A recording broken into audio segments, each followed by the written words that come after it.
آپ کو بتاؤں ایم کیو ایم کے رہنما قمر منصور کو رینجر نے رہا کر دیا ہے. ان کی رہائی اب سے کچھ دیر قبل پیش آئی.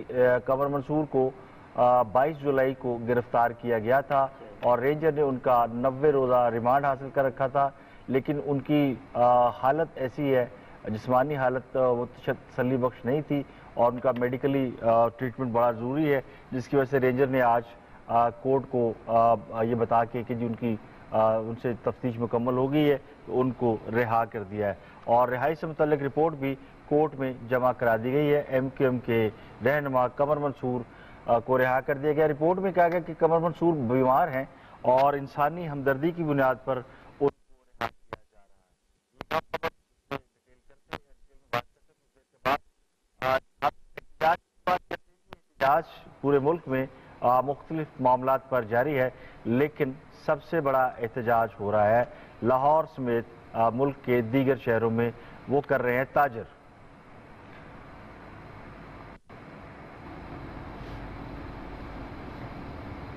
تاجروں کی ہڑتال جاری جی. کراچی سے خیبر تاجر برادری ایک ہو گئی اور شہر شٹر ڈاؤن ہڑتال، مارکیٹیں دکانیں بند ہیں اور تاجروں نے جیسا لیٹر لکھا ہے آرمی چیف کو، ان سے بھی مدد مانگی ہے. اسحاق ڈار صاحب کے خلاف بھی باتیں ہو رہی ہیں. لاہور میں تقریباً 500 بڑی چھوٹی مارکیٹیں بند ہیں اور کراچی میں بھی 90% بڑی مارکیٹیں جو ہیں بند مل رہی ہیں. چھوٹے شہروں میں کچھ مارکیٹیں بند ہیں، کچھ کھلی ہوئی ہیں. اس کے علاوہ ہیلتھ انشورنس کی بحالی کے لیے ڈاکٹرز اور پیرا میڈیکل سٹاف کا پنجاب بھر میں احتجاج جاری ہے. او پی ڈیز بند ہیں. مریض جو ہے وہ رل گئے. لاہور میں مال روڈ، جیل روڈ، فیروز پور روڈ اور کینال روڈ پر جگہ جگہ مظاہرے کیے جا رہے ہیں. اسلام آباد میں نادرا چوک پر 22 گھنٹے سے دھرنا جاری ہے اور طبی امداد نہ ملنے پر ایک پولیس اہلکار جاں بحق ہو گیا ہے. اگلی خبر پاکستان اور بھارت کے حوالے سے ہے جی. پاکستان اور بھارت کے جو کمانڈرز ہیں، رینجرز کے اور بی ایس ایف کے جوان آج نئی دہلی میں مل رہے ہیں. پاکستان کا 16 رکنی وفد واگا کے راستے بھارت پہنچ گیا ہے، جہاں آج ملاقات ہوگی اور 3 روزہ یہ دورہ ہے جس میں سرحدوں پر کشیدگی سمیت کئی اہم امور پر بات کی جائے گی. چیف جسٹس جواد ایس خواجہ کے حوالے سے اپڈیٹس ہے جی. اگلی خبر یہ ہے کہ سپریم کورٹ آف پاکستان کے چیف جسٹس جناب جسٹس جواد ایس خواجہ آج ریٹائر ہو رہے ہیں اور اپنے طویل عدالتی کیریئر کا آج ان کا آخری روز ہے. نامزد چیف جسٹس انور زید جمالی کل حلف اٹھائیں گے اور ان کے اعزاز میں جسٹس جواد ایس خواجہ کے اعزاز میں ایک الوداعی تقریب بھی منعقد کی گئی اور جاتے جاتے کل انہوں نے ایک اہم فیصلہ دیا جس میں ڈی ایچ اے سمیت 13 سرکاری اداروں کا آڈٹ کرنے کا حکم اور کچھ وکلاء کے لائسنس معطل اور کچھ بلڈرز کے اور کنسٹرکٹر کے جو کہ ان کے جو سٹے تھے عدالتی وہ ختم کیے. تو یہ اہم فیصلے جسٹس جواد ایس خواجہ نے کیے اور آج وہ ریٹائر ہو رہے ہیں.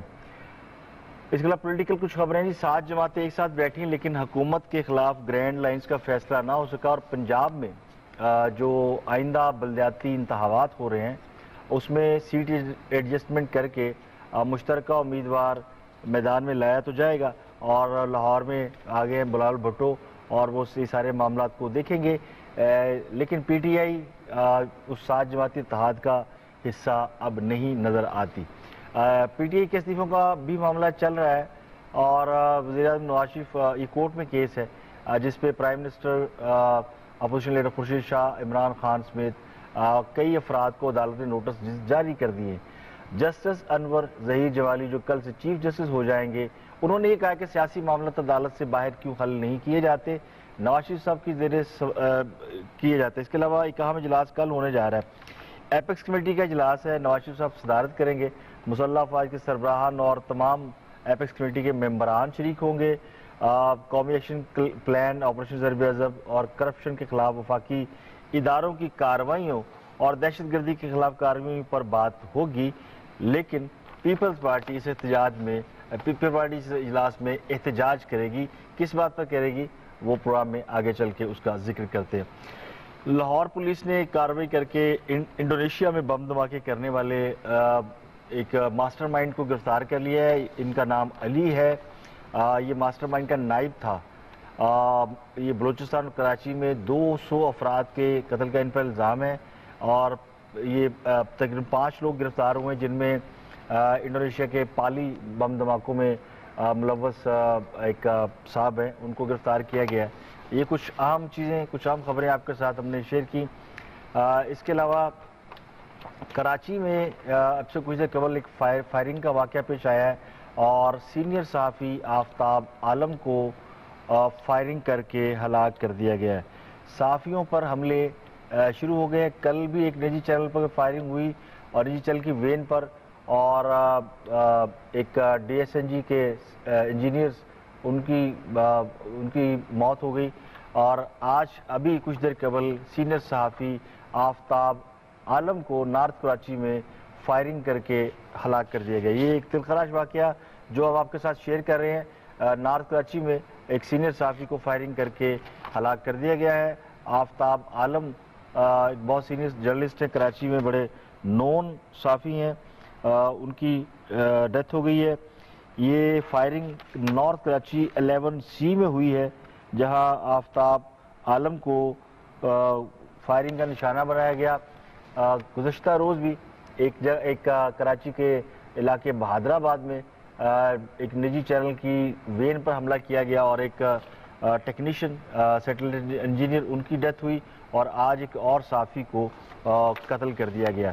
تو صحافیوں پہ حملے، دہشت گردی کا دائرہ کار دہشت گردوں نے صحافیوں کو اپنا ہدف بنانا شروع کر دیا ہے۔ یہ افسوسناک واقعہ، اس کی ڈیٹیل جیسے ہی آتی ہیں آپ کے ساتھ شیئر کرتے ہیں۔ یہ کچھ ٹیلی ویژن چینل میں کام کر چکے ہیں۔ آفتاب عالم نون جرنلسٹ ہیں، ان کی ڈیتھ ہو گئی ہے۔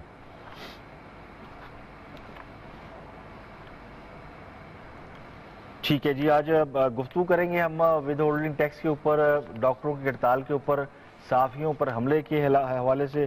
نوید چوہے صاحب ہمارے ساتھ موجود ہیں، پیپلز پارٹی کے بہت سینئر رہنما ہیں۔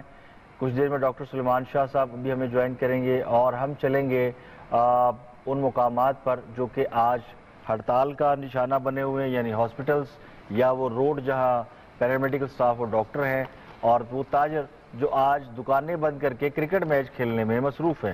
ان سب سے بات کریں گے کچھ دیر میں۔ ایک وضاحت کے ساتھ شروع میں ایک وضاحت کر دیتے ہیں۔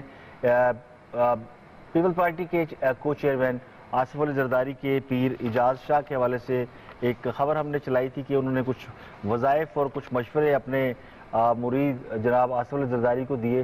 تو جو تصویر ہم نے چلائی وہ پیر صاحب آف چورا شریف ان کی چلی، وہ اعجاز شاہ صاحب ابھی آپ کو دکھاتے ہیں کہ جو اوریجنل پیر ہیں وہ کون سے ہیں، اور جن کی تصویر چل گئی وہ کیا ہے۔ تو اعجاز شاہ صاحب کی یہ تصویر ہے۔ ان کے مریدین جو ہے وہ خاصے ناراض ہوئے، اور وہ احتجاج کر رہے ہیں جی کہ ہمارے پیر کا تو آفتاب زرداری صاحب سے دور دور تک کا کوئی تعلق نہیں ہے، لیکن پیر سب کے پیر ہوتے ہیں، تو زرداری صاحب کے پیر اگر نہیں ہیں یہ تو جو اصلی پیر ہے وہ بھی دکھا دے جی، جو 5 سال ایوان صدر میں مقیم رہے۔ یہ پیر اعجاز شاہ صاحب ہے جو ایوان صدر میں رہے، جن کے ہاتھ میں لاٹھی ہے۔ یہ آپ گاڑی کے برابر میں دیکھ رہے ہیں، یہ پرچم چوم رہے ہیں۔ یہ صدر صاحب کی جو اس وقت زرداری صاحب جب صدر ہوتے تھے تو صدر کی گاڑی کا پرچم جو ہے اس پر کچھ پڑھ کر پھونک رہے ہیں۔ تو ان کی دعاؤں، اور ان کا دعویٰ یہ تھا کہ ان کی دعاؤں اور وظائف کے طفیل زرداری صاحب کو 5 سال تک کوئی ایوان صدر سے نہیں نکال سکا۔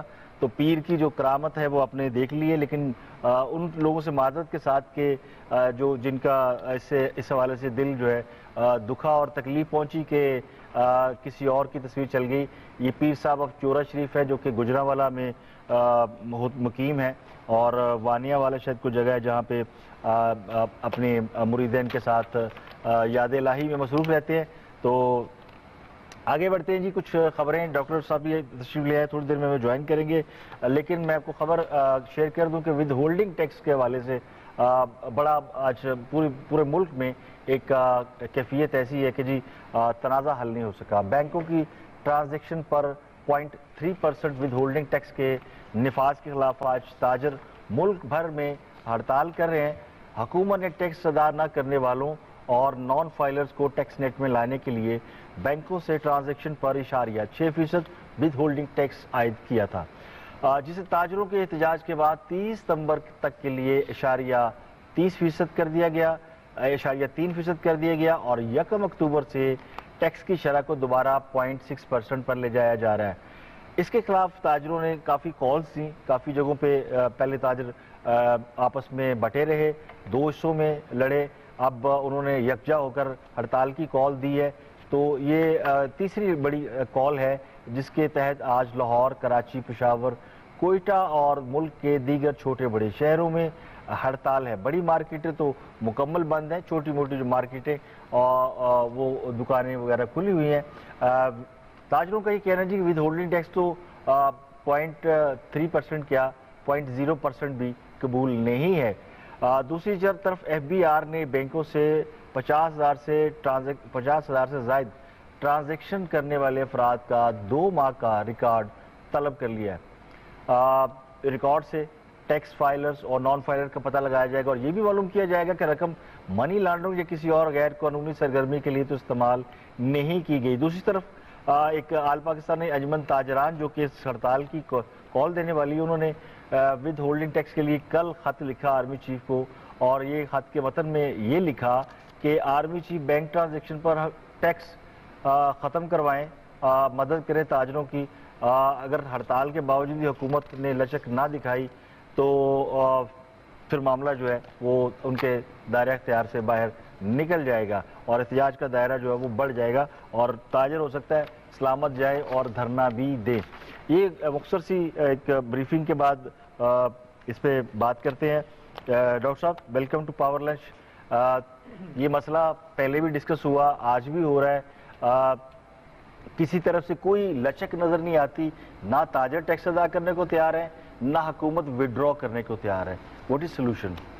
لیکن پہلی بات تو یہ ہے کہ یہ آئی تھنک سب کو ٹیکس دینا بہت لازمی ہے۔ یہ نہیں ہو سکتا کہ کوئی یہ کہے کہ جی ہم نے ٹیکس دینا ہی نہیں۔ طریقہ کار پہ ہو سکتا ہے کہ یہ طریقہ درست نہیں ہے یا کوئی اور طریقہ استعمال کیا جائے، سو ساروں کو دینا ہے اور تاجروں نے بھی دینا ہے اور نان تاجروں نے بھی دینا ہے۔ ہر طبقہ جو ہے سوسائٹی کا اس کو ٹیکس دینے کی ضرورت ہے۔ اب یہ ایک جو ان کی سوچ تھی وہ بڑی ایک اچھی سوچ تھی ان اے وے کہ تاجروں کے لیے یہ 0.3 یا 0.6 کر لیں اور جو فائلر ہے اس کے لیے 0.3 رکھیں، دوسروں کے لیے 0.6 رکھیں۔ لیکن اس کو امپلیمنٹ بہت برے طریقے سے کیا گیا کیونکہ تاجروں کو پہلے کانفیڈنس میں لیا ہی نہیں گیا، ان کو پتہ ہی نہیں، ایک سڈنلی آؤٹ آف دا بلو ایک ان پہ یہ ہوا ہے۔ اور سب سے زیادہ جو تاجروں کا مسئلہ ہے وہ یہ نہیں ہے کہ وہ ٹیکس کتنا ان کا کٹے گا، ان کا مسئلہ یہ ہے کہ وہ سی بی آر یا ایف بی آر جو ہے اس کی کریڈیبلٹی ان کے نظر میں بالکل نہیں ہے۔ ٹھیک ہے، اور وہ سمجھتے ہیں کہ ایف بی آر کے پاس اتنی زیادہ ڈریکونین پاورز ہیں کہ جب وہ ان کے بینک اکاؤنٹس میں جائیں گے، جب وہ ان کے بینکنگ ٹرانزیکشنز میں جائیں گے تو وہ ان کو بہت زیادہ بلیک میل کرنے کی کیپیسٹی ان کے ہاتھ میں آ جائے گی اور اس سے وہ خاصے خوف زدہ ہیں۔ اب آپ کو یاد ہوگا کہ جب پچھلی حکومت تھی پیپلز پارٹی کی تو اس میں وی اے ٹی کی ایک بہت اچھی اسکیم تھی جو کہ ہمارا انٹرنیشنلی بھی وہ سمجھی جاتی تھی کہ وہ بڑی اچھی اسکیم ہے اور وہ آئی ایم ایف کا پروگرام کا حصہ بھی تھی، لیکن اس وقت بھی تاجروں نے اور پولیٹیکل پارٹیز نے مل کے، particularly P M L N جو تھی اس نے اس وقت اس کی بہت اپوزیشن کی۔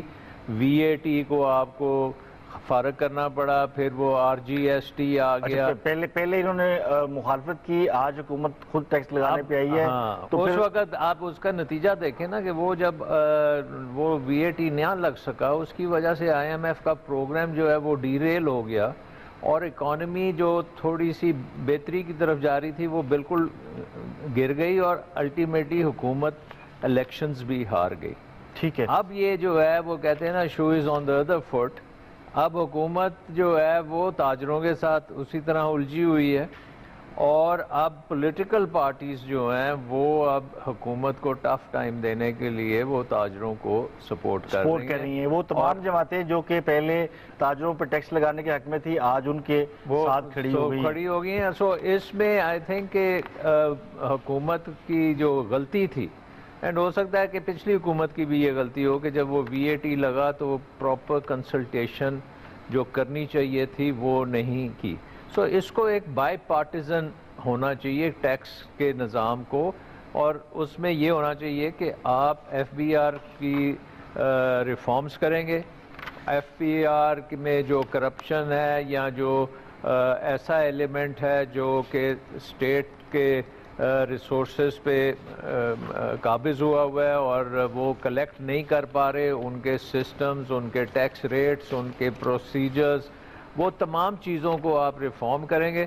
اب اس کے بغیر گزارا نہیں ہے، اور یہ ایک بائی پارٹیزن ہوگا کہ ساری پولیٹیکل پارٹیز مل کے یہ کریں گے کہ کس قسم کا ادارہ آپ کو چاہیے، کس قسم کے ٹیکس ریٹس. ٹھیک ہے، تو ایف بی آر بھی ناکام ہو گیا اور یہ نظام بھی ناکام ہو گیا کہ جس کے تحت ان کو تاجروں کو لوپ میں لینا تھا، لیکن یہ ٹرسٹ ڈیفیسٹ جو ہے وہ بڑھ گیا اور بہت زیادہ. ٹرسٹ ڈیفیسٹ اس وقت آئی تھنک پیک پہ ہے. اور جو آپ نے جیسے بات کی کہ تاجر کہتے ہیں 0.3 کیا ہم 0.0 بھی نہیں دیں گے، تو وہ شو کرتا ہے کہ ٹرسٹ ڈیفیسٹ اب کس لیول تک پہنچ گیا. ٹھیک ہے، ٹرسٹ ڈیفیسٹ بڑھ گیا. نوید چودھری صاحب، آپ کی بھی گورنمنٹ رہی، ہمیشہ آپ بھی جب تاجروں کے ساتھ کوئی معاملہ کرنے لگے تو پی ایم ایل این آپ کے آڑے آئی، خلاف کھڑی ہوئی. آج تاجر جو ہے وہ لاہور سے کراچی تک جو ہڑتال ہے اس سے یہ امپریشن مل رہا ہے کہ پی ایم ایل این کی جو تاجر دوست پالیسی ہے وہ ناکام ہو گئی. میں نہیں سمجھتا کہ پی ایم ایل این کو تاجر دوست پالیسی کبھی بھی تھی. ایک مفاد پرستی پالیسی تھی کہ کس وقت وہ ڈنگ ٹپاؤ والا صاحب تھا نا، جیسے ابھی ڈاکٹر صاحب نے کہا کہ فار دا ٹائم بینگ کیا بینیفٹ لیا جا سکتا ہے. اب دیکھیں اسحاق ڈار صاحب نے یہ جو ٹیکس کا نیٹ لگایا اور یہ جو سسٹم آیا، اس سے کیا آپ ثابت کرنا چاہتے ہیں کہ آپ بینک کی ٹرانزیکشنیں روک دیں؟ آپ کیا ثابت کرنا چاہتے ہیں کہ آپ اس کے ذریعے سے نیٹ ورک بڑھا لیں گے؟ میں نہیں سمجھتا اس سے نیٹ ورک بڑھے گا، کیونکہ نیٹ ورک بڑھانے کا طریقہ وہی تھا جو ہم نے اس وقت دیا تھا ویٹ لگانے کا، کہ جس پہ ڈاکومنٹیشنز آ جائے، اور ڈاکومنٹیشن جب ہوگی تو چلے گا. اب اس کے اندر جو بینکوں کے اندر جو حالات ہیں کہ آپ ایک ٹرانزیکشن فرض کرو، آپ ایک چیز خریدتے ہو تو آپ ایک چیک دیتے ہو، تو اس کی پیمنٹ کے بعد اینڈ کے رزلٹ کیا ہے کہ 4 ٹرانزیکشن اور چاروں کے اوپر وہ ٹیکس لگ رہا ہے، تو وہ تو انڈائریکٹ ٹیکس ہو گیا، وہ تو ایک برڈن ہو گیا اس کے اوپر. وہ اماؤنٹ کم ہوتی جا رہی ہے آہستہ آہستہ لوگوں کی. ان کی طرف یہ بھی پریشانی ہے ان کو کہ بھئی میں اگر 0.3% دے رہا تھا اور میں نے ایک چیک کیش کروایا، اس کے بعد میں نے اپنے بینک میں جمع کرایا، جب میں نے چیک دیا تو پھر اس پہ لگ گیا، پھر اس کے بعد تیسری دفعہ لگ گیا. تو یہ کنٹینیوس پروسیس جو چل رہا ہے اس کی وجہ سے تاجر پریشان ہے.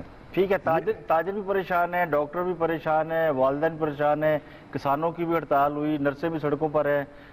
ہو کیا رہا ہے جبکہ واشنگٹن پوسٹ کہتا ہے کہ نواز شریف صاحب کے دور میں بڑی ترقی ہو رہی ہے؟ دیکھیں جی، بات یہ ہے کہ جب نواز شریف صاحب نے ہماری حکومت کے خلاف، آپ کو یاد ہوگا میاں شہباز شریف صاحب نے اور نواز شریف صاحب نے ایک کیمپین چلائی تھی گڈ گورننس کی، اور ان کا یہ ہوگا اور ان کے حالات بہت بہتر ہوں گے اور یہ کر دیں گے، اور ایسی ایسی دودھ اور شہد کی نہریں بسیں گی کہ جو لوگوں کو دکھائی گئی تھی.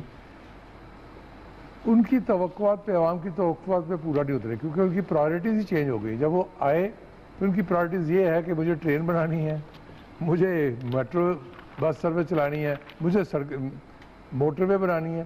وہ یہ سوچ ہی نہیں رہے کہ جن لوگوں کے لیے بنانی ہے ان کا بھی کچھ خیال کریں. نہ ان کا سوچا جا رہا ہے، نہ ان کا دیکھا جا رہا ہے. اور اسی لیے ان پرائرٹیز کی وجہ سے آج حکومت اس پوزیشن میں پہنچ گئی ہے کہ وہ ہر جگہ پہ محاذ کھول کے بیٹھ گئی ہوئی ہے. اور یہی محاذ رائی کی سیاست جو ہے، جو کہ وہ خود حصہ تھے کبھی اس کا، آج ان کے گلے پڑ گئی ہے. ابھی تک تو انہیں شکر منانا چاہیے. لیکن 5 سال انہوں نے پیپلز پارٹی کو تنگ نہیں کیا. پیپلز پارٹی تو 2.5 سال بعد ہی اکتا گئی ہے. ابھی تو انہیں شکر ادا کرنا چاہیے کہ کسی پارٹی نے ان ایشوز کو لے کے سڑکوں پہ ساتھ نہیں آئی. میں نے جو بات آپ کو جو کہنے جا رہا تھا، ابھی تک پولیٹیکل پارٹیز نے وہ سپورٹ نہیں دی ان ہڑتالز کو جو ہونی چاہیے تھی.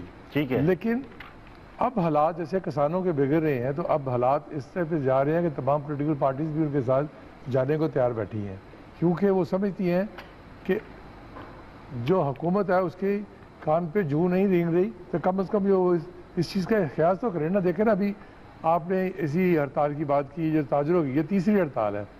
آج ان کے اپنے سپورٹرز جو پی ایم ایل این کے تھے انہوں نے رات خود سٹیٹمنٹ دی, چیمبر کے وہ تھے, اور انہوں نے کہا جو ان کے پریزیڈنٹ بھی ہیں مسلم لیگ اس کے ونگ کے ٹریڈرز ونگ کے, انہوں نے کہا ہم ہاتھ جوڑ کے رہ گئے ساکھ ڈال میں پر سننے کا نام نہیں لیتے. ٹھیک ہے, تو یہ چیزیں. لیکن ڈاکٹر صاحب کہتے ہیں جی کہ ٹیکس تو سب کو دینا چاہیے, ٹیکس دینے کے کار میں خلاف ہے, تو پولیٹیکل جماعتوں کو چاہیے کہ وہ تاجروں کو سمجھائیں کہ ٹیکس تو دیں. کسی کو بھی ٹیکس دینے پہ کسی کو اعتراض نہیں ہے, اعتراض ہے انڈائریکٹ ہے کہ ڈائریکٹ ہے.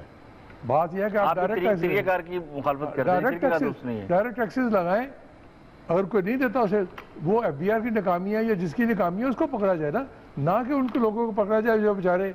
آپ دیکھیں نا, آپ بجلی کے بل پہ آپ کا ٹیکس ہے, آپ پیٹرول لینے جاتے ہیں اس پہ ٹیکس ہے, آپ کوئی چیز خریدے جائے اس پہ انڈائریکٹ ٹیکس دے رہے ہیں. ٹیکسوں کی بربار ہوئی ہے, پھر بھی آپ کہیں جی ٹیکس نہیں دیتے, تو پھر اس کا ٹیکس کا طریقہ کیا ہے؟ بجلی کے بل اس مہینے جو ہیں ڈاکٹر صاحب وہ ڈبل ٹرپل ہو کے آئے ہیں, وہ سمجھ نہیں آ رہی لوگوں کو بھی, تو اس پہ لوگ کافی پریشان ہیں کہ جو نارمل بل آتے تھے اس سے ملٹیپل ہو کے آئے ہیں, وجہ سمجھ نہیں آتی. لیکن واشنگٹن پوسٹ کہتا ہے جی کہ نواز شریف صاحب کے دور میں امن ہو گیا ہے, اقتصادی منصوبے بہت آ گئے ہیں, لوگ پرسکون ہو گئے ہیں اور بڑی ترقی ہو رہی ہے, اور حالات دیکھیں آپ تو جگہ جگہ ہڑتالیں ہو رہی ہیں.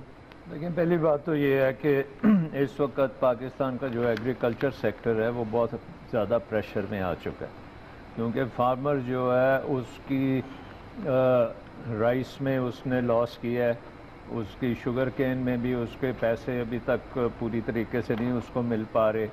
ویٹ بھی جو ہے ایون دو اس پہ سپورٹ پرائس بھی ہے, اور بٹ اس میں بھی وہ ہارڈلی بریک ایون کر رہا ہے, تو وہ صحیح جو ہے سڑکوں پہ اب نکلا ہوا ہے. اس کے ساتھ ساتھ اگر آپ دیکھیں کہ دودھ کی طرف بھی پہلے ایک ہوتا تھا کہ لائف سٹاک جو ہے وہ بڑا ایک ڈائنامک سیکٹر تھا, لیکن اب دودھ کی جو کاسٹ آف پروڈکشن ہے وہ اس کو تقریباً 60 روپے لیٹر ہے, اور اس کی قیمت جو ہے وہ 45 روپے فارمر کو ملتی ہے. تو فارمر جو ہے وہ بری طرح اس وقت سپریسڈ ہوا ہے. اس کی وجہ ایک یہ ہے کہ دنیا میں جب تیل کی قیمتیں گریں تو کموڈٹی پرائسز بھی بہت تیزی سے گریں, اور جو بھی اس وقت آپ کی جو ایکسپورٹ ٹائپ کراپس ہیں ان کو تو برا حال ہے, مثلا رائس جیسے ہے, کاٹن میں بھی پرائسز خاصی گری ہیں. دوسری طرف ایک اور بات یہ ہوئی ہے کہ ٹیکسٹائل انڈسٹری جو مینوفیکچرنگ پاکستانی مینوفیکچرنگ کا ہب ہے اور سب سے زیادہ سائز بھی اس کا ہے اور ایکسپورٹ میں بھی اس کا بڑا حصہ ہے, تو وہ بہت اس وقت مسئلوں میں ہے. اور وہ بھی اس کی کمپیٹیٹیونیس جو ہے وہ جو آپ نے یہ بات کی نا کہ بجلی کی قیمتیں بڑھتی چلی جا رہی ہیں, دنیا میں قیمتیں کم ہوتی جا رہی ہیں, انرجی کاسٹ دنیا میں کم ہو رہی ہے, لیکن ہمارے فارمر اور ہمارے انڈسٹری کے لیے وہ انرجی کاسٹ جو ہے وہ مہنگی ہوتی جا رہی ہے. ٹھیک ہے, اور وہ آپ وہ کاسٹ کی وجہ سے, اور دنیا میں ویسے ہے ڈیفلیشن, یعنی کہ اب ٹیکسٹائل انڈسٹری کا المیہ یہ ہے کہ ایک طرف ان کے جو مارکیٹس ہیں امریکہ میں, یورپ میں, دوسرے ممالک میں, وہاں ڈیفلیشن چل رہی ہے. ٹھیک ہے, تاکہ ان کو پرائس اتنی نہیں مل رہی, اور اس پاکستان کے اندر ان کی کاسٹ بڑھ رہی ہے, ان کی کاسٹ بڑھ رہی ہے اور ان کی پروفٹیبلٹی جو ہے وہ سکویز ہوتی جا رہی ہے. سو ٹیکسٹائل کو اور باقی ایکسپورٹرز جو ہیں ان کو بھی یہ ہے, مطلب سیالکوٹ کو بھی میرا خیال مسئلے ہوں گے جب وہ انجینئرنگ انڈسٹری کے اوپر ہم نظر ڈالیں گے. ڈاکٹر صاحب میرے ساتھ موجود ہیں آل پاکستانی انجمن تاجران کے جنرل سیکرٹری جناب نعیم میر صاحب, ان سے جانتے ہیں. نعیم میر صاحب, ہڑتال کی اطلاعات ہے آپ کی کال پر, پورے ملک میں اس وقت بڑی چھوٹی مارکیٹیں سب بند ہیں, کیا کوئی حکومتی شخصیات نے آپ سے رابطہ کیا, معاملات اب بھی سنبھالنے کی کوشش کسی نے کی ہے, یا وہ کہتے جی کرتے رہے ہڑتالیں کوئی فرق نہیں پڑتا؟ دیکھیں جی, میں تو حکومت کے بارے میں یہی کہوں گا کہ جو شیر ہے نا وہ درندگی پر اتر آیا ہے. اچھا, اور یہ جو ان کا رویہ ہے ہمارے ساتھ وہ انتہائی شرمناک ہے, اور انہوں نے ہم سے کوئی رابطہ نہیں کیا اور مذاکرات کا ڈھونگ رچا رہے ہیں اپنے درباری تاجروں کو بلا کے. میر صاحب آپ بھی اس کھیر کی کھال سہلاتے رہے ہیں, تو پرانے جاننے والے ہیں ان سب کو, تو اب آپ کو بڑا نمایاں فرق نظر آ رہا ہے؟ جی بڑا نمایاں فرق نظر آ رہا ہے. ہم تو یہ سمجھتے تھے کہ یہ تاجر اور تاجر برادری جو ہے یہ تو مسلم لیگ نون کے ساتھ اس کا چولی دامن کا ساتھ ہے, لیکن تاجر جو ہے وہ 3 اور آج 4تھی ہڑتال کر چکے. تاجروں نے احتجاج کیا, ریلیاں نکالی, انہوں نے مظاہرے کیے, انہوں نے سیاہ پٹیاں باندھی, انہوں نے کیمپ لگائے, انہوں نے بینکنگ ٹرانزیکشن کا بائیکاٹ کیا, لیکن حکومت تب سے مسئلہ ہوئی. یہاں تک کہ حکومت کو بد دعائیں بھی دے دی, انہوں نے وہ بد دعائیں بھی لے لی. یعنی یہ حکومت جو ہے یہ لام زیر, یہ لے کا پہاڑا ہو گیا ہے, یہ ڈال زیر یہ دے, یعنی کچھ دینے کے لیے تیار نہیں ہے, لینے کے لیے تیار ہے. ہمیں بد دعائیں بھی دے رہی ہیں, وہ بھی لے لیتے ہیں. ٹھیک ہے, تو کوئی رابطہ شابطہ ہوا ہے یا آپ کہہ رہے ہیں کہ نہیں کوئی رابطہ؟ ہم سے کوئی رابطہ نہیں کیا گیا, ہمیں بالکل نہیں پتا یہ کس سے مذاکرات کر رہے ہیں. ڈاکٹر سلیمان شاہ صاحب بیٹھے ہیں, وہ کہتے ہیں جی ٹیکس دینا چاہیے, کیوں آپ لوگ ریلیکٹڈ ہیں ٹیکس دینے میں, یا آپ اس ملک کی ترقی میں حصہ نہیں ڈالنا چاہتے, یہاں سے کما کھا رہے ہیں؟ جناب ہم اپنے اس ملک کی ترقی میں حصہ ڈال بھی رہے ہیں اور ڈالنا بھی چاہتے ہیں, اور ہم ٹیکس دینا بھی چاہتے ہیں. ہمارا یہ موقف ہے, یہ ٹیکس ہی نہیں ہے. آپ مجھے یہ بتائیں, ٹیکس تو آمدن پہ ہوتا ہے, مجھے یہ بتائیں کہ یہ تو ٹرانزیکشن ٹیکس ہے. میں نے آپ کا 1 لاکھ روپیہ دینا ہو اور آپ نے مجھ سے ادھار لیا, اور میں نے آپ سے ادھار لیا, اور میں آپ کو 1 لاکھ روپے کا چیک دے دوں, اس پہ ٹرانزیکشن پہ ٹیکس کٹ جائے, میں نے آپ نے کون سا کاروبار کیا ہے بتائیں مجھے؟ میں نے میری یہاں پہ کوئی انکم جنریٹ ہوئی ہے؟ لیکن ادھار دینے کے لیے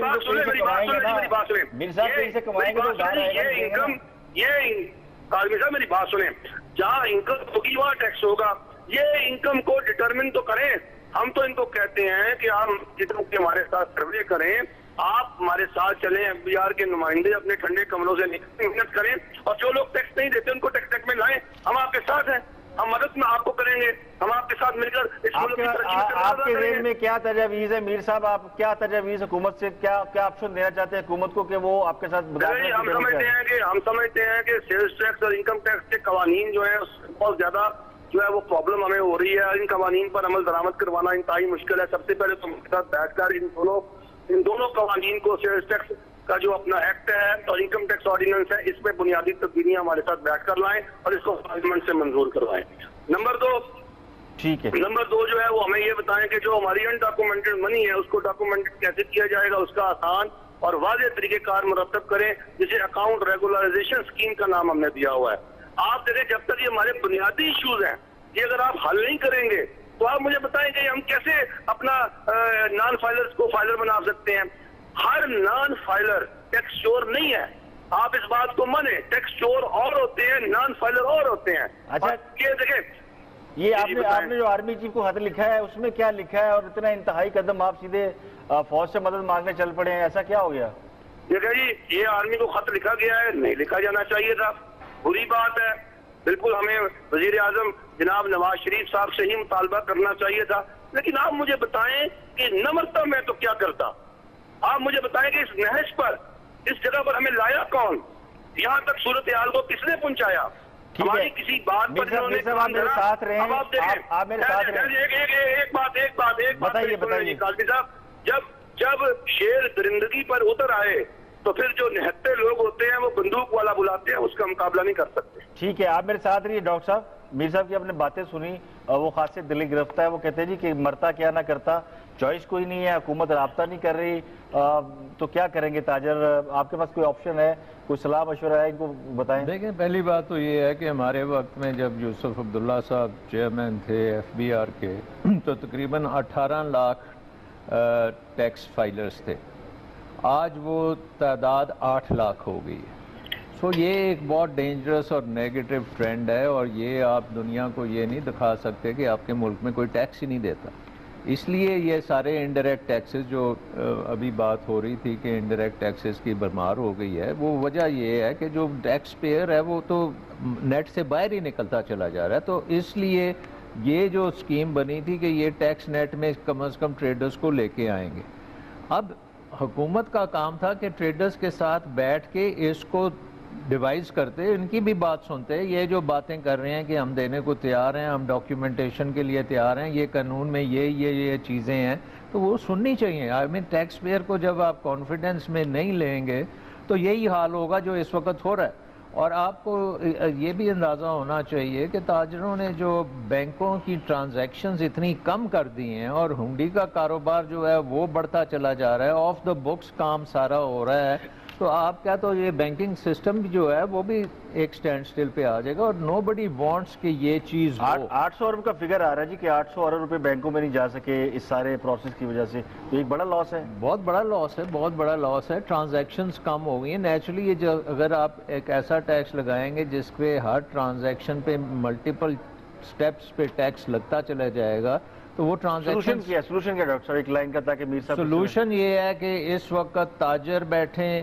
حکومت بیٹھے، سول سوسائٹی بیٹھے، اور یہ ایک طے کریں چارٹر آف ٹیکسز ایک بنانا چاہیے، جیسے آپ نے چارٹر آف ڈیموکریسی بنایا نا، چارٹر آف ٹیکسز بنائیں۔ سی او ڈی کی جگہ سی او ٹی ہونا چاہیے، سی او ٹی ہونا چاہیے۔ ٹھیک ہے، یہ تجویز آپ نے سن لی اپنا۔ پورا ملک کا ہر بندہ اپنی جو اس کی انکم لیول ہے اس کے مطابق ٹیکس دے، اور سب دیں، ایمانداری سے، سمپل ہو، سمپلیفائی ٹیکس کا نظام ہو۔ یہ جو کہہ رہے ہیں کہ بہت کمپلیکیٹڈ ہے ان کو سمپلیفائی کریں، ڈاکیومنٹیشن کی جو ریکوائرمنٹ ہے اس کو بھی سمپلیفائی کریں، ٹیکس ریٹس کو بھی کم کریں۔ ایک major overhaul tax system کا چاہیے اس وقت، اور یہ میرا خیال ہے انوائرمنٹ اب بن گئی ہے جس میں یہ ہو سکتا ہے۔ بالکل ٹھیک ہے میر صاحب، آپ نے تجویز سن لی، یہ بتائیے گا کہ کیا میں ڈاکٹر صاحب کی تجویز جو ہے اس کا خیر مقدم کرتا ہوں، لیکن میں اس میں ترمیم کرنا چاہتا ہوں۔ ڈاکٹر سلمان شاہ صاحب، بات یہ ہے کہ حکومت جو ہے وہ سب سے پہلے فراغ دلی کا مظاہرہ کرے، اپنا اعتماد بحال کرنے کے لیے اس کو مؤخر کرے 31 دسمبر 2015 تک۔ ٹھیک ہے، جب وہ اس کو مؤخر کریں گے اکتوبر سے آپ تو پھر ہم اپنی آپ چاہتے ہیں کہ پہلے مؤخر کیا جائے پھر بات کی جائے گی؟ جی پہلے مؤخر کریں، وہ ہمیں تھوڑا سا اعتماد بھی تو دیں نا، ہمیں بھی پتا لگے کہ حکومت جو ہے وہ ہمارے زخموں پہ نمک نہیں چھڑکتی بلکہ وہ برہم رکھنے کے لیے تیار ہے۔ ہم بھی اس پر ہمارا کانفیڈنس بلڈ ہوگا، ہم اپنی ٹریڈرز کمیونٹی کو جواب دے سکیں گے۔ فائنلی میر صاحب یہ بتائیں کہ اگر کوئی رابطہ نہیں ہوتا، بات نہیں مانی جاتی، ہڑتالیں بہت ہو گئی، اگلا لائحہ عمل کیا ہوگا؟ جی اگلا لائحہ عمل بڑا سیدھا سادہ ہے جی، لانگ مارچ ہوگا اسلام آباد کی طرف، ایف بی آر کے دفتر کا گھیراؤ ہوگا۔ بہت شکریہ اور اپنے جی بہت شکریہ نعیم صاحب۔ وہ کہتے ہیں جی لانگ مارچ بھی ہو سکتا ہے، لیکن بہتر سلوشن یہ کہ حکومت بات چیت کرے، اور ابھی جو 0.6% ٹیکس کو 0.3% ٹیکس ہے اس کو دسمبر تک جو ہے وہ لاگو رکھے تو بات ہو سکتی ہے۔ کچھ بات کریں گے سیاسی ماحول کی۔ پنجاب میں اور سندھ میں ولایتی الیکشن ہونے جا رہا ہے، اور مسلم لیگ نون کے جو کوئی ایک الائنس جو ہے وہ بن رہا تھا، اور اس کا کوئی واضح شکل ابھی نظر نہیں آئی۔ اس پہ بات کرتے ہیں نیوچو صاحب۔ پیپلز پارٹی، تحریک انصاف اور کچھ 7 جماعتوں کا نام سامنے آ رہا ہے کہ پنجاب میں الائنس کریں گے۔ اب کئی تحریک انصاف کھسکتی ہوئی دکھائی دے رہی ہے، معاملے کی صداقت ہے کیا؟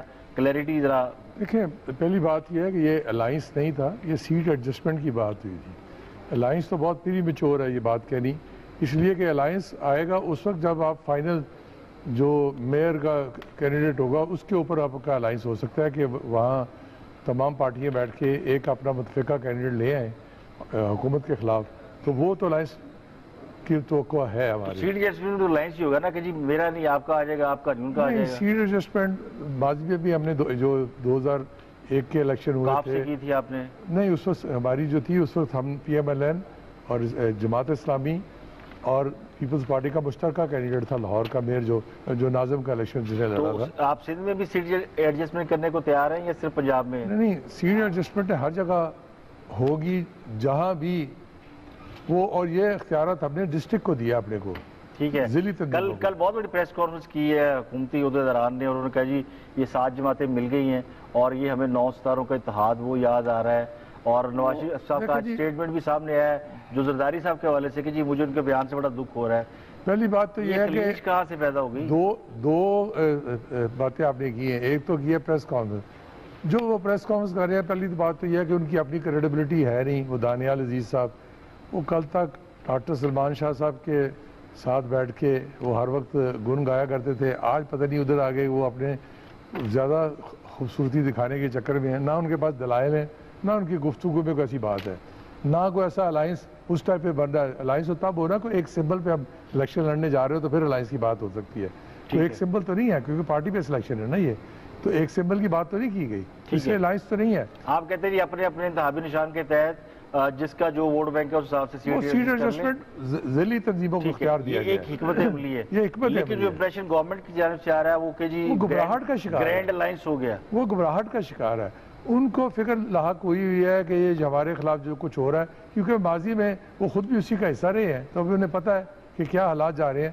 کیونکہ دیکھیں جب بلدیاتی الیکشن ہوتا ہے, آپ کی اور مسلم لیگ نون کی راہیں الگ الگ ہو گئی ہیں. دیکھیں بلدیاتی الیکشن جو ہوتا ہے وہ اس کے اندر حکومت جو وقت ہوتی ہے اس کا انفلوئنس بہت زیادہ ہوتا ہے, اور اپوزیشن کی پارٹیاں اس انفلوئنس کو کم کرنے کے لیے آپس میں کوئی حکمت عملی بناتی ہے. ٹھیک ہے. اب جہاں تک اس کا تعلق ہے کہ ہماری ان کی رائے, ہماری رائے پہلے بھی ان کے ساتھ ایک پٹری پہ نہیں تھی. لوگوں کا خیال تھا کہ ہم جو ہے نا مفاہمت نہیں مکہ کیا ہوا ہے. بات یہ ہے کہ ایشوز کے حساب سے ہم چلتے ہیں, اور ایشو کی پالیٹکس ہے ہماری. جو ایشو ہوگا اس کے مطابق فیصلہ کریں گے کہ ہم نے کیا کرنا ہے, اگر ایشو میں ہماری ضرورت ہے. ڈاکٹر عاصم کے کچھ کنفیشنز میڈیا پہ بھی ہیں, ٹیلی ویژن چینل پہ بھی آ رہے ہیں. دیکھیں جی, سوشل میڈیا ہو یا جو الیکٹرانک میڈیا ہو, آپ نہیں مانتے؟ ملک کے اندر گاسپنگ نیوز کے ایک طوفان کھڑا ہوا ہے. یہاں ایسی ایسی باتیں کہہ دی جاتی ہیں جو بعد میں اب کوئی یہ بھی نہیں ہے. آگے تو ہوتا تھا پرنٹ میڈیا پہ کوئی کریڈیبلٹی کی فکر ہوتی تھی کہ خبر کی, اب تو ان کو خبر کی بھی نہیں ہوتی. آپ کے سامنے ڈاکٹر تنویر زمانی کا اور پتہ نہیں کس کی شادیاں دکھائی گئی, جب وہ میڈیا پہ آیا تو پتہ چلا جی وہ سب فیک تھی, باتیں غلط تھی. تو یہ میں سمجھتا ہوں جب تک میڈیا پہ اس لیے لے جاتی ہے نا کہ دودھ کا دودھ پانی کا پانی ہو جائے. پانی کا دودھ پانی کا مقصد نہیں تھا, صرف ان کو اپنی خبر سے غرض ہے اور ملک میں افواہیں پھیلانے کا غرض ہے. اسی لیے اب لوگوں نے سنجیدگی سے ان میڈیا ہاؤسز کو لینا چھوڑ دیا ہوا ہے. اب روزانہ ایسی ایسی خبریں چلتی ہوتی ہیں جیسے پتہ نہیں طوفان آنے والا ہے, بعد میں نکلتا بھی نہیں طوفان, ہی کچھ نہیں نکلتا. اب ڈاکٹر عاصم کا بات ہو, اچھا یہ بھی تو کہہ سکتے ہیں کہ ہم لوگ اب اتنے بیس ہو گئے کہ پرواہ نہیں کرتے, کوئی بھی خبر ہمارے بارے میں آئے تو سینسیٹیوٹی کا لیول وہ خبر کی کریڈیبلٹی ہوگی تو پھر تو سب کو فکر ہوگی. خبر کریڈیبل نہیں ہے. زرداری صاحب ملک سے گئے ہوئے واپس آنے کے لیے تیار نہیں ہے, ان کے خلاف کچھ معاملات یہ تو پہلی دفعہ گئے ہیں وہ, یا تو پہلی دفعہ گئے تو آپ بات کریں نا, یا تو وہ پہلی دفعہ تو واپس آ جائیں گے جب آنے کی ضرورت ہوگی. بلاول صاحب کو بائی پولر ہے جی, بلاول صاحب کو یہ بھی دیکھنا آج ایک نئی خبر چلا دی کہ بائی پولر ہے. ڈاکٹر عاصم صاحب کا کنفیشن ہے, نہیں اسٹیٹمنٹ موجود ہے. ڈاکٹر عاصم صاحب کا کنفیشن کیا آن ایئر ہوا ہے, کسی جگہ پہ آیا؟ سب نے چلایا نہیں, وہ تو تمام چینلوں چلایا. ذرائع کہہ رہے ہیں نا, سورسز. آپ چاہ رہے ہیں کیسٹ چلائے ان کی؟ نہیں سورسز, اب سورسز کون ہوتا ہے؟ ہینڈ آؤٹ ہے, ہینڈ آؤٹ ہے, پڑا ہوا سوشل میڈیا پہ. نہیں آپ دیکھ لیں اس پہ بھی, urdu.com نے جو چلایا ہے تو اس کے اندر کیا لکھا ہے, ڈاکٹر نے کنفیشن کیا, ذرائع نے یہ بات کہی ہے. بات تو ذرائع کی, ایک نیا طریقہ کار آ گیا میڈیا میں. آپ نہیں مانتے؟ سورسز انفارمیشن نہیں ہوتی. ٹھیک ہے, اس کا نام لیں. سورس کھل گیا نا سر, اب تو آگے کھلا ہی نہیں نا, اب تو لوگ بیٹھ کے بات کرتے ہیں. کھلے گا تو اس وقت جب وہ ڈاکٹر عاصم خود آگے کہے گا کورٹ آف لا میں یا کسی جگہ پہ, تو پھر پتہ چلے گا. ٹھیک ہے, چلے جی. ویسے بھی آپ نے انویسٹیگیشن کے اندر, آپ کو ویسے بھی پتا ہوتا ہے کہ انویسٹیگیشن کے اندر جو سٹیٹمنٹ ہوتی ہے وہ سٹیٹمنٹیں کبھی بھی کورٹ آف لا سے ایکسیپٹ نہیں کرتا. ٹھیک ہے, وہ سیکشن 164 کے تحت دو ہوتی ہے. میڈیا ہے, میڈیا بہت اسینشل پلر بن گیا سوسائٹی کا, اور یہ ہر انفارمیشن لے کے آتا ہے, اور خاصی انفارمیشن ان کی صحیح بھی ثابت ہوتی ہے. اور آئی تھنک یہ جو آتے ہیں even on the social media, یہ چیزیں پہلے سوشل میڈیا پہ آتی ہیں, پھر وہ بعد میں پتہ لگتا ہے کہ باقی یہ درست تھیں. سو آئی تھنک کہ اب ٹرانسپیرنسی کا زمانہ آ گیا. اب جب تک آپ ٹرانسپیرنٹ طریقے سے کام نہیں کریں گے, ویدر اٹس گورنمنٹ, آپ کے پروجیکٹس میں آپ LNG کی باتیں سن لیں, کتنی سٹوریز چل رہی ہیں, لیکن یہ حکومت ان کو کلیریفائی نہیں کر رہی, ان کو ٹرانسپیرنٹ نہیں کر رہی. سو ٹرانسپیرنسی جو ہے وہ بہت ضروری ہے. تو پھر میڈیا کے اوپر آپ تنقید ڈیفینیٹلی کریں اگر آپ خود ٹرانسپیرنٹ ہوں. نہیں, پر کردار کشی کی بات کر رہا ہوں ڈاکٹر صاحب میں. آپ کردار کشی کسی کی کریں گے وہ بالکل بغیر کسی اتھینٹک ایویڈنس کے, تو اس کو کیا کریں گے آپ؟ وہ بالکل جب آپ نے کردار کشی کر کے ایک بندے کی شادی کروا دی اور اس کے ساتھ اس کا بچہ بھی ایک پیدا کروا دیا, اور پھر پتہ نہیں کیا کیا کہانیاں چلی. یہ بھی کردار کشی ہے کہ ایک سندھ کی بڑی اعلیٰ شخصیت کے مینیجر کو 27,000 ایکڑ جنگلات کی اراضی الاٹ کی گئی 500 روپے فی ایکڑ کے حساب سے. یہ خبر اتھینٹک ہے, اس میں بھی کردار کشی والی بات ہے. اگر غلط کیا گیا تو اس کا پتہ چل جائے گا, اگر صحیح کیا گیا تو کردار کشی ہوتی ہے. ڈاکٹر عاصم نے بتایا نہیں, دیکھیں آج کل ڈاکٹر عاصم کے نام سے میں صبح ایک نئی کہانی شروع کر دوں, کیا مجھے کسی نے کہنا ہے رات کو اینکر رات اینکر اس ملک میں لائبل لاز ہیں, اور ان کے مطابق اگر کسی کے ہزاروں ڈیفامیشن چلیے نندی پور پاور گرڈ پہ بات کرتا ہوں میں تھوڑی دیر میں آ کے ڈاکٹر صاحب، اور کورٹ کو سننا بھی چاہیے اور اس میں جو چیزیں قابل قبول ہے وہ قبول بھی کرنی چاہیے۔ ابن علی صاحب موجود ہیں فیروز پور روڈ پر، تاجروں کی سٹرائک کے حوالے سے ذرا آپ کو مناظر بھی دکھاتے ہیں بالکل فریش۔ جی ابن علی، آپ بتائیے گا آپ کہاں پہ ہیں اور تاجروں کی جو ہڑتال ہے اس کے حوالے سے کیا اپڈیٹ آپ کے پاس؟ جی بالکل، جب سے تاجر ایک پلیٹ فارم پر آئے ہیں تب کے بعد جو ہے وہ آج انہوں نے ہڑتال کا اعلان کیا تھا، تو وہ ہڑتال کافی حد تک کامیاب نظر آ رہی ہے۔ تمام مارکیٹیں بند ہیں۔ اچھرا میں اس وقت موجود ہوں، بڑی مارکیٹ ہے یہ، یہاں پر بھی جو ہے وہ چند دکانیں کھلی تھی لیکن تاجر یونینز نے یہاں پر آ کر دکانیں بند کروا دی ہیں۔ یہاں پر صورتحال اس طرح ہے کہ تمام دکانیں بند ہونے کی وجہ سے یہاں پر کچھ لوگ جو مزدوری ڈھونڈنے آئے تھے وہ آج کی ہڑتال سے کافی جو ہے وہ سفر ہو رہے ہیں۔ ان سے بات بھی کریں گے اور ان سے جاننے کی کوشش کریں گے کہ آج گھر میں روٹی پکے گی کیسے اور کھائیں گے کیا، کیونکہ یہ وہ طبقہ ہے جو ڈیلی کماتا ہے اور ڈیلی کھاتا ہے۔ مجھے یہ بتائیے گا کہ آج آپ جو ہے وہ مزدوری آپ کو نہیں ملے گی، ہڑتال ہے، ہڑتال سے پہلے تو خوش ہیں، یہ بتائیں۔ ہڑتال سے پہلے خوش ہیں، تو مزدوری کوئی نہیں ہے، سارے آوارہ کھڑے ہیں ادھر ہی، گاڑیاں لے کے کھڑے ہیں۔ تو اس ہڑتال کا آپ کو کوئی فائدہ؟ کوئی فائدہ نہیں۔ آپ بتائیے گا۔ نقصان ہی نقصان ہے نا، گاڑی چلے گی کام ہوگا تو دیہڑی ملے گی نا، نہیں ملے گی تو چھٹی کے فارغ کھڑے ہیں ہم صبح کے۔ یہی کمانا یہی کھانا ہم نے۔ بالکل، یہ ہیں وہ لوگ جو اس ہڑتال سے براہ راست افیکٹ ہو رہے ہیں۔ بہرحال آج کی لاہور کی ہڑتال کو کامیاب قرار دیا جا سکتا ہے، کیونکہ پہلے تاجر تنظیمیں جو ہے وہ پارٹی بیسس پر احتجاج کیا کرتی تھی کہ کچھ نون لیگ کی تو کچھ پی ٹی آئی کے تاجر جن کو حمایت حاصل تھی وہ ہڑتال کرتے تھے، لیکن ایک مشترکہ پلیٹ فارم پر آنے کی وجہ سے ہڑتال تو آج کی کامیاب نظر آ رہی ہے، لیکن ان مزدوروں کا جو کہ براہ راست آج اپنی روزی روٹی اسی پیشے سے کماتے ہیں وہ کافی افیکٹ ہو رہے ہیں، اور ان کا یہ کہنا ہے کہ آج کی ہڑتال سے ان کے گھر کے چولہے ٹھنڈے ہی رہیں گے۔ جی ٹھیک ہے ابن علی، بہت شکریہ، آپ نے اپڈیٹ کیا۔ مزدوروں کا بھی خیال کیجئے، یہ صرف تاجر سفر نہیں کر رہے، تاجر تو تھوڑا سا نسبتاً خوشحال طبقہ ہوتا ہے، احتجاج کیا، دکان بند کی، کاروبار بند کیا، گھر چلے گئے، لیکن جو ڈیلی ویجز کے ملازمین ہیں سب سے برا اثر ان پر پڑ رہا ہے۔ تو حکومت اگر تاجروں کی بات نہیں سننا چاہتی تو مزدوروں کے لیے کوئی انتظامات ضرور کرے اور ان کی مشکلات کا ضرور خیال کرے۔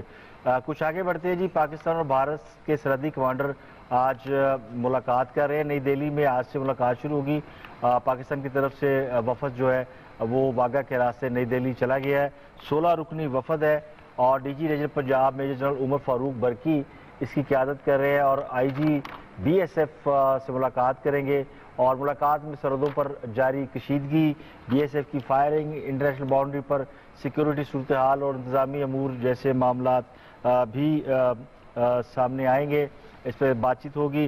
ڈاکٹر صاحب، پاکستان اور انڈیا کے معاملات بڑے عرصے سے خراب چلے آ رہے ہیں، یہ جو میٹنگ ہو رہی ہے اب ایک روٹین کی میٹنگ ہے، لیکن جتنی کشیدگی اس وقت ہے دونوں ممالک کے درمیان اس کے تناظر میں یہ ملاقات کتنی اہمیت کی حامل ہے؟ دیکھیں، پہلی بات تو یہ ہے کہ یہ بڑی دیر سے خراب نہیں ہے، یہ جب سے مودی صاحب آئے ہیں انڈیا کے ایز پرائم منسٹر تو اس وقت سے ان کی ایک ہارڈ لائن پالیسی چل رہی ہے، اینٹی پاکستان پالیسی چل رہی ہے، اور اسی اینٹی پاکستان پالیسی کی بیسس پہ وہ الیکشنز بھی جیتے ہیں، اور اب ان کی جو اپنی اندرون ملک جو آڈینس ہے اس کو دیکھتے ہوئے وہ یہ ساری چیزیں کر رہی ہیں، لیکن پاکستان اور انڈیا دونوں کے لیے بڑا ضروری ہے کہ یہ کشیدگی کو کم کیا جائے، کیونکہ اگر انڈیا نے بھی اپنا دیکھنا ہے تو ان کا بھی اکنامک ایشوز، کیونکہ ایک دوسرا پلانک جو مودی صاحب کا ہے کہ اکانومی میں وہ چاہتے ہیں کہ 2050 تک وہ دنیا کی دوسری تیسری بڑی اکنامک پاور بن کے ابھریں،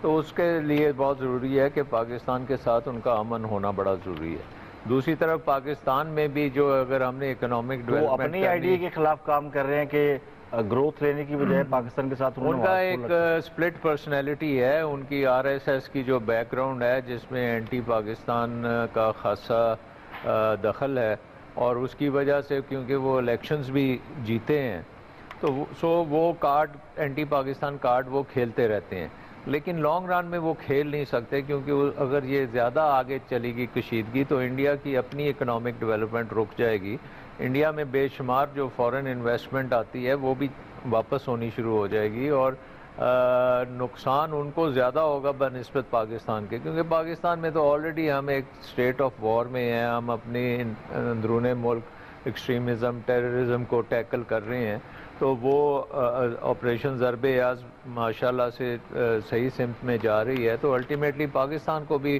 ضرورت ہوگا کہ ایسٹرن جو ہمارا فرنٹ ہے وہ بھی کوائٹ ہو, اور ویسٹرن فرنٹ میں افغانستان کے ساتھ بھی ہمارے جو تعلقات ہیں وہ بہتری کی طرف جائیں. سو یہ پورے خطے کی ریکوائرمنٹ ہے کہ ایک اسٹیبلٹی آئے. سو آئی تھنک کہ یہ ایک شارٹ ٹرم فنامنا ہے جو مودی صاحب اس وقت ٹرائی کر رہے ہیں. وہ ان کی کوشش یہ ہے کہ پاکستان کسی طرح سے ڈر جائے اور ان کی ٹرمز کے اوپر آ کے کچھ گفت و شنید کرنی شروع کرے, لیکن پاکستان نے وہ نہیں مانا. اور اب آرمی چیف کی بھی سٹیٹمنٹس آپ نے دیکھی ہیں, اور آج سرتاج عزیز صاحب نے بھی جو کہا ہے کہ کشمیر کے بغیر بات چیت آگے نہیں چل سکتی. تو آئی تھنک بڑا کلیئر سگنل آ گیا, اور کیونکہ حریت کے لیڈرز کے ساتھ بھی میٹنگز کا جو ہوا تھا معاملہ اس کے اوپر بھی پاکستان ڈٹ گیا ہے. سو آئی تھنک کہ ناؤ بال جو ہے وہ انڈیا کے کورٹ میں ہے, اور ان کو ڈیسائیڈ کرنا ہے کہ یہ اب پاکستان کے ساتھ برابری کی سطح پہ آگے گفت و شنید کیسے ہوگی, کیونکہ ان کی ریکوائرمنٹ ہے اس وقت کہ وہ بھی اس کو کول ڈاؤن کرے, کیونکہ اکنامک گروتھ لینی ہے اور دونوں ملکوں کا اگر ایجنڈا ہے, اور پاکستان کا بھی اکنامک کوریڈور کا ایک بڑا اہم منصوبہ ہے جس کے اوپر کرنا ہے. آپ کو ایک اپڈیٹ دیکھتے چلیں اور اس کے بعد ویچو صاحب سے ایک اور خبر پہ ڈسکشن کریں گے.